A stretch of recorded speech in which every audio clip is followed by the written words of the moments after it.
E aí entra o nosso tema, bastante sensível à RESAMA, que é a Rede Sul-Americana para as Migrações Ambientais. É relacionar os problemas atuais, cada vez mais intensos, de meio ambiente, que impossibilita a realização da vida e, mais do que isso, coloca pessoas em risco, para que essas pessoas que ultrapassem fronteiras não sejam estrangeiros irregulares, não sejam migrantes irregulares, tenham uma condição jurídica reconhecida, porque todo refugiado é um migrante, porque ele tem que sair do seu país de origem, mas nem todo migrante é um refugiado, porque o refugiado ele tem um perfil específico. Então é toda pessoa que, por fundado temor de perseguição, por motivos de raça, nacionalidade, opiniões políticas, religião ou pertencer a algum grupo social, a gente inclui homossexuais, mulheres, pessoas vulneráveis, minorias, tem que deixar os seus países de origem em função disso e para eles não queiram ou não possam regressar. Porque o refugiado ele tem um direito de ser ouvido. Vamos ouvi-los? Biosfera no ar pela sustentabilidade do planeta.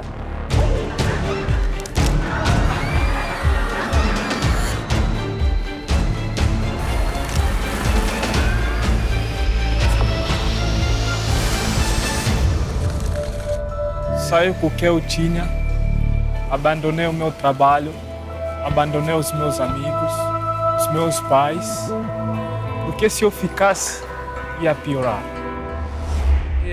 ميتين بدول عربية وموت واحد هو قررنا هي موت أول ما صار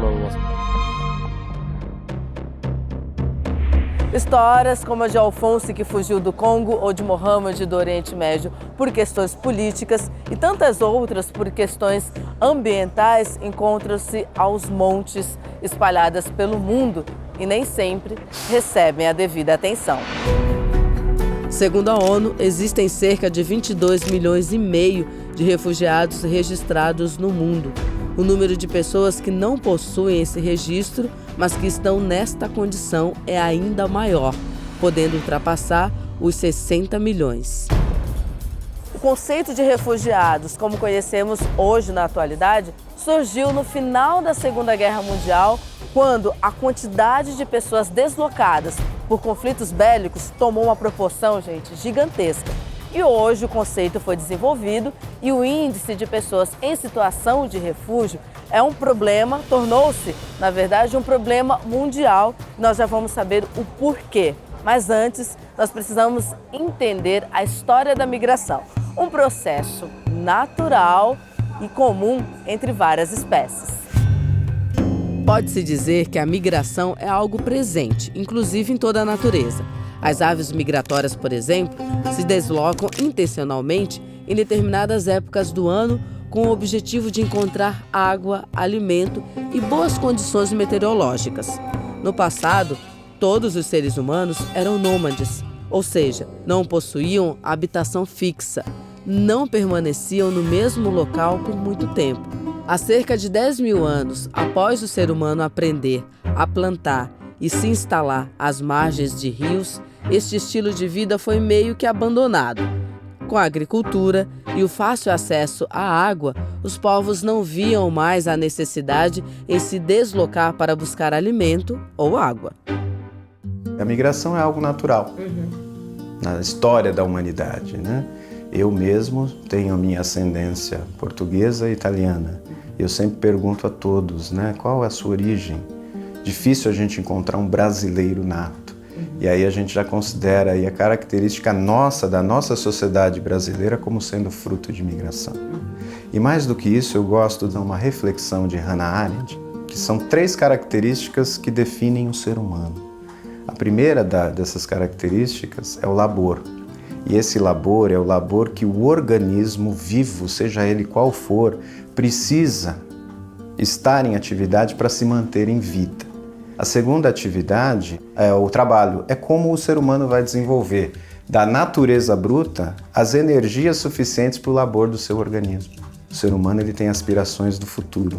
E aí entra a terceira atividade, que a Hannah Arendt descreve, que é a ação, que é quando nós nos realizamos como ser humano.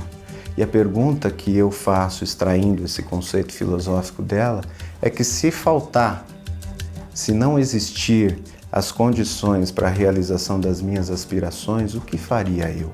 O que faz a sociedade? Migra. Ninguém vai ficar esperando a violência chegar, a perseguição chegar e a impossibilidade do desenvolvimento da sua vida.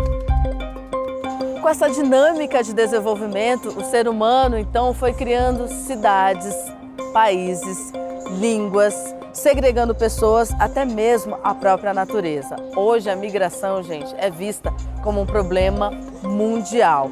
As cidades não têm planejamento, estão despreparadas ou simplesmente não querem receber pessoas de outras partes do mundo, o que causa o impacto gigantesco na vida daqueles que encontram na migração uma perspectiva de sobrevivência. Dá para precisar o seguinte, a migração, quando ela é planejada, ela ocasiona um desenvolvimento econômico, ela ocasiona um desenvolvimento social para a região onde os emigrantes estão chegando. Quando a migração ela não é planejada, não é esperada, ela pode ser catastrófica, porque vamos lembrar que talvez durante a nossa conversa a gente fale de cifras, e essas cifras não são coisas, são pessoas. Então é um pouco constrangedor a gente pensar em milhões de pessoas pelo mundo que fogem das suas casas em função de um temor de suas vidas, como é a definição dos refugiados, ou até mesmo para a realização do que ele entende ser as suas aspirações. E quando eu não posso realizar a minha vida por algo em que eu não provoquei? A gente tem problemas em todos os lugares do mundo, em todas as regiões do planeta, todos os continentes do planeta têm a sua vulnerabilidade. Então você percebe que não só o fator ambiental, mas todo um fator político e econômico acarreta essa mobilidade humana cada vez mais intensa, né? Se no passado o motivo para a migração era a busca por água e alimento, hoje os impactos ambientais vêm ameaçar justamente esses aspectos, ampliando esses problemas. Mais falta de água, de alimento, saúde e, em outros aspectos, desemprego, escolaridade, desigualdades, preconceitos, com um grande número de pessoas que não têm a opção entre ficar ou partir. A gente tem um fenômeno que chama efeito estufa, que é um acúmulo de gases na atmosfera que segura o calor que vem do sol para cá e não consegue sair como geralmente sairia sem os gases de efeito estufa. Desde que aconteceu no mundo a Revolução Industrial e a gente começou a colocar gases na atmosfera em muito mais quantidade do que seria o fluxo natural, o ser humano acelerou muito esse processo. Por consequência desse acúmulo de gases, o planeta fica mais quente. E a consequência desse aquecimento são várias mudanças em padrões climáticos importantíssimos para a natureza e para a nossa vida. Eu acho que a principal consequência para o nosso dia a dia, de forma mais ampla, é que problemas com relação à pobreza e desigualdade vão se intensificar, concretamente, né? Então você tem coisas que vão desde a elevação do nível do mar, por conta de geleiras derretendo e por conta do mar se expandindo com temperaturas mais quentes, contaminação de dengue, chikungunya e outras doenças que mosquitos espalham, deve se ampliar com o mundo mais quente. Então por aí vai, tem consequências que vão desde a questão de saúde até habitação e produção de alimentos, que é bem importante também. A gente tem regiões em que estão sofrendo cada vez mais com a desertificação, né? Com as secas. E se a gente ponderar que muitos países, sobretudo os menos favorecidos economicamente e industrialmente falando, vivem da condição agrícola. E essas situações climáticas impactam cada vez mais no agricultor. Aí existe um outro fator social, em que o trabalhador rural ele não tem mais a condição que os seus familiares, os seus ascendentes tiveram. E nas grandes cidades, essas pessoas vão viver onde? Vão viver na periferia, vão trabalhar no subemprego. E é aí que a gente consegue também esclarecer um problema de violência urbana, o problema da desigualdade social. Se a gente considerar que as mudanças climáticas estão impactando, sobretudo nos países menos desenvolvidos, os dados nos mostram que a África é o continente mais afetado pelas mudanças climáticas, né? Porque grande porcentagem da população africana vive nas regiões costeiras. E as regiões costeiras são as mais afetadas pelas mudanças climáticas, né? E paradoxalmente a isso, a África é o continente que menos emite os gases de efeito estufa. Como fica essa conta? Se a gente ponderar que os mais afetados são aqueles que são alijados do próprio sistema que constrói essa situação, essa realidade, a gente tem um problema muito sério.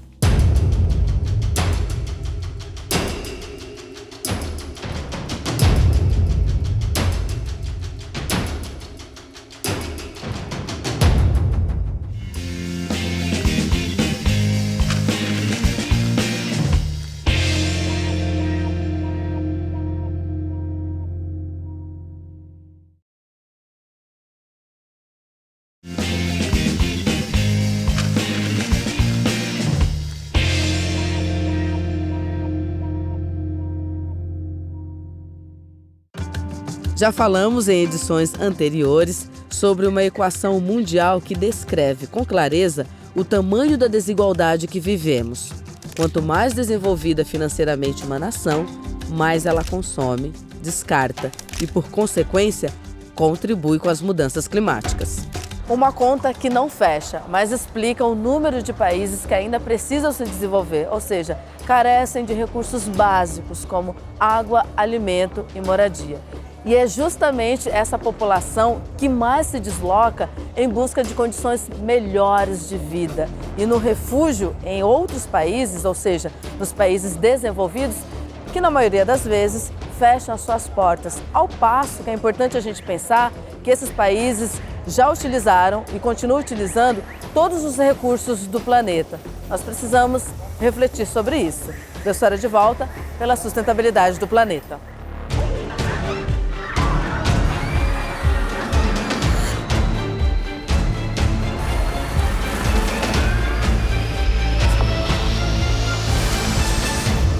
Se a gente ponderar que hoje cerca de 800 milhões de pessoas vão dormir com fome por dia no mundo, a gente percebe o quão desigual, essa desigualdade social criada por esse sistema nosso que também produz as mudanças climáticas, nos dá um desafio muito grande, um desafio a pensar e repensar as nossas estratégias de adaptação. E que na medida em que a gente intensifica a nossa relação com a natureza, a nossa relação com o meio ambiente, eu acho que a gente torna isso cada vez mais mutável, né? E infelizmente as cifras atuais são alarmantes no sentido de mudanças climáticas, né? A emissão dos gases de efeito estufa, o custo ambiental que a gente tem para desenvolver a economia que o mundo tenta sustentar. Uma economia, um modelo de desenvolvimento que custa o aquecimento do nosso planeta, que inclusive pode ser comparado ao organismo humano. Você já parou para perceber que quando nós estamos doentes, dependendo da causa, o nosso corpo aquece involuntariamente? Sim, é a febre avisando que algo não está bem. A mesma lógica acontece com o nosso planeta. Se nós não tomarmos as devidas providências, a tendência é piorar. Você tem alguns desequilíbrios que já estão acontecendo, você vê alguns fenômenos extremos naturais, como grandes furacões, grandes tempestades e áreas mais secas, etc. Isso não reverte mais. Vai demorar milhares de anos para você conseguir tirar esses gases da atmosfera. O que dá para a gente fazer é a gente parar de ampliar o problema. Então, você tem uma estimativa aí que se passar de 1,5 graus de aquecimento, consequências drásticas podem surgir. Aqui no Rio de Janeiro, por exemplo, se a gente chegar a 3 graus de aquecimento no mundo, a gente já está em 1,5 graus. Se chegar a 3 graus, estima-se que umas 2 milhões de pessoas, mais ou menos, vão ser afetadas com água subindo na cidade e ocupando áreas onde pessoas moram hoje. E é bom sempre lembrar que a natureza ela não opera de uma forma linear. Não é assim, eu aumentei mais meio grau, então vai aumentar em mais X% os desastres. A natureza ela tem pontos de virada, que se chama, e a gente estima que se chegar no 1,5 graus e superar isso, pode ter um ponto de virada onde as consequências se aceleram de uma forma muito drástica.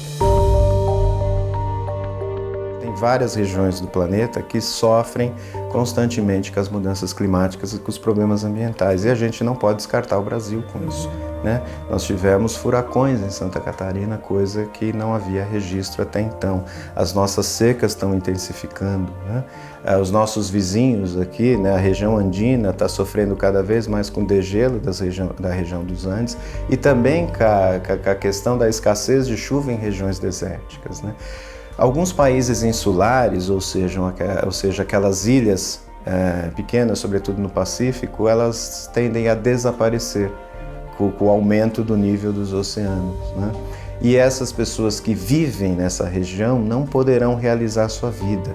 E mais do que isso, mais do que dar a eles um novo lar, é como que nós vamos manter a cultura daqueles povos. Como que nós vamos manter a estrutura de vida que essas pessoas levavam há séculos e gerações, né? Essas culturas são dizimadas, sobretudo quando a região onde eles sempre habitavam são impossíveis de serem habitadas, né? É um ciclo. Os nossos impactos na natureza estão diretamente ligados à nossa vida. As emissões das indústrias para a fabricação dos produtos que consumimos diariamente e que muitas vezes consumidos para distrair a nossa atenção são as mesmas emissões que ameaçam a nossa alimentação, a nossa moradia, a nossa cultura, a nossa economia e que também provocam conflitos que multiplicam todos esses problemas. Eu diria que hoje tudo se tornou intensificado na sociedade. Tudo é intenso hoje em dia, né? Inclusive os problemas ambientais, inclusive as situações que nós enfrentamos, porque os problemas ambientais eles podem ser tanto naturais como sofrer a influência da realização humana, né, provocado pela ação humana. E ele tanto pode ser algo cíclico, como erupções vulcânicas, como pode ser um acidente nuclear de Chernobyl, como pode ser um acidente catastrófico em Mariana, em Minas Gerais. Então é uma série de eventos ambientais, né, que tem como consequência a migração. A situação ambiental é o que a gente costuma chamar de gatilho, né, porque ela reverbera numa situação econômica e mais do que isso, num conflito. Pouca gente discute que a Síria passou por uma das piores secas havidas na história da Síria, anos antes de estourar o conflito. Que conflitos já existem, conflitos se intensificarão e conflitos iniciarão em função da escassez desses recursos naturais. Isso sem dúvida alguma. Guerras e mais guerras. Neste exato momento, por exemplo, países e regiões do mundo estão em conflitos relacionados, direta ou indiretamente, aos recursos naturais. Guerras por petróleo, guerras por território, ou seja, por solo, e guerras por água. Migrante ambiental, que é uma definição de trabalho da OIM, a Organização Internacional para as Migrações, são as pessoas ou grupo de pessoas que são forçados a deixar os seus locais de vida em função de conflitos, de perseguições políticas ou também por desastres ambientais, sociais e ambientais, que cruzem ou não a fronteira dos seus países. Então ele abrange tanto os deslocados internos quanto os refugiados. A figura do refugiado ambiental, ela não existe hoje oficialmente no cenário jurídico.